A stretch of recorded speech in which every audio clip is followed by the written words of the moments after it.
So the I Quit Sugar thing started shortly after that sort of collapse in my mid-30s.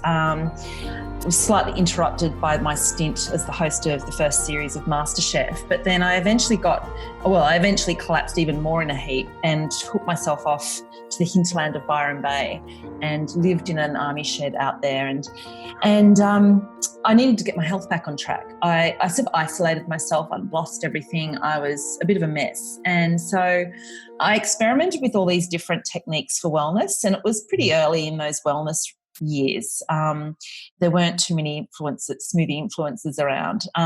This is like 2010. And I wrote a column for Sunday Life magazine once a week, and that's what, kept me going financially. And it went, this week I ...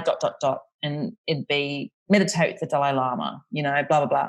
One week I was out of a topic. I was like, I knew I had to quit sugar. My adrenals were all over the place, inflammation, like yourself, gut issues that basically fed an addiction to sugar and various other substances, most of which are deemed, normal. Mm-hmm. And but I knew, I just knew. I knew it was the missing piece. I knew it was pretty more significant than I really wanted to admit. So I was short of a topic, so I decided to quit sugar, and I gave it a go, and I kept going. I went down this rabbit hole of research, and this was pre-social media, but then Twitter arrived shortly thereafter, and so I started tweeting and blogging about it, and it just got more and more involved. And then I started attending obesity conferences and talking with diabetes researchers and cardiac researchers, and it took me 2 years to develop what I felt was a program that was scientifically based to get people off sugar. So it literally evolved. It turned into an ebook, which I created. It became an Amazon bestseller by accident. I mean, honestly, it was a cut and paste job. I didn't know what I was doing. And the most I've ever spent on that whole enterprise was $100 for an online course on how to write your first ebook. And I sort of made that money back fairly quickly. And then it became a print book and so on and so forth. But the interesting thing to the second part of your question, where does autoimmune and my bipolar and gut problems, sleep problems, the whole, excuse my language, but clusterfuck of stuff come into play? Well, you could get overwhelmed and go, oh my God, where do I start unpacking all of this? How do I start living with it, managing it, thriving with it? Well, the answer is kind of the same for all of it. It's like this sort of knotted ball of wool, and it all starts to loosen up when you start doing some of these practices. So the practices that I practice today, and it is a practice because I certainly haven't perfected them, and it's the ongoing tussle with them that actually makes me get more resilient, and it's the resilience that ends up being of maximum benefit. So the stuff that I do today, which basically helps with all of the ailments that I mentioned, obviously I keep sugar to an absolute minimum within the sort of 6 teaspoons a day range, which once you've quit sugar, your body knows how to modulate to that effect.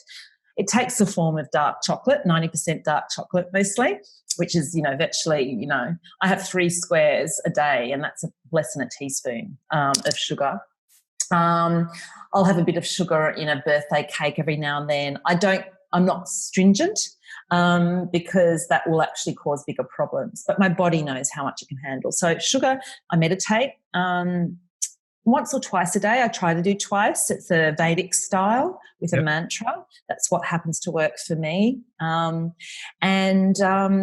I get outdoors. So I exercise every morning. It's non-negotiable. I just do it. I love it. My body craves it. I don't do it to lose weight. I do it to get oxygen pumping through my system so that and I find that my gut problems, alleviate. I find that everything falls into place. And for me, it works to do it in the mornings.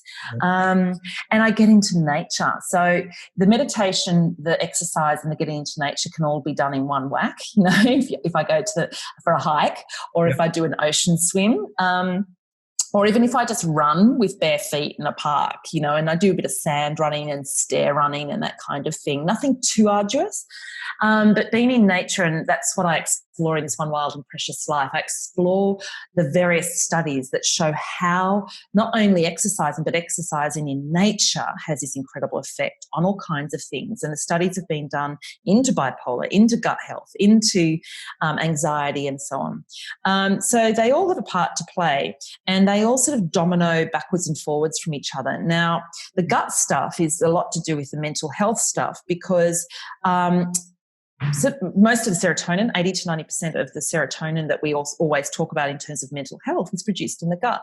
Yeah. And as you start to soften one aspect of this knotted ball of wool, everything else starts to soften. So I do all of those practices. I also what I call soul nerd. So this is something that a term I introduce in my latest book as a technique, and it really has affected me long term.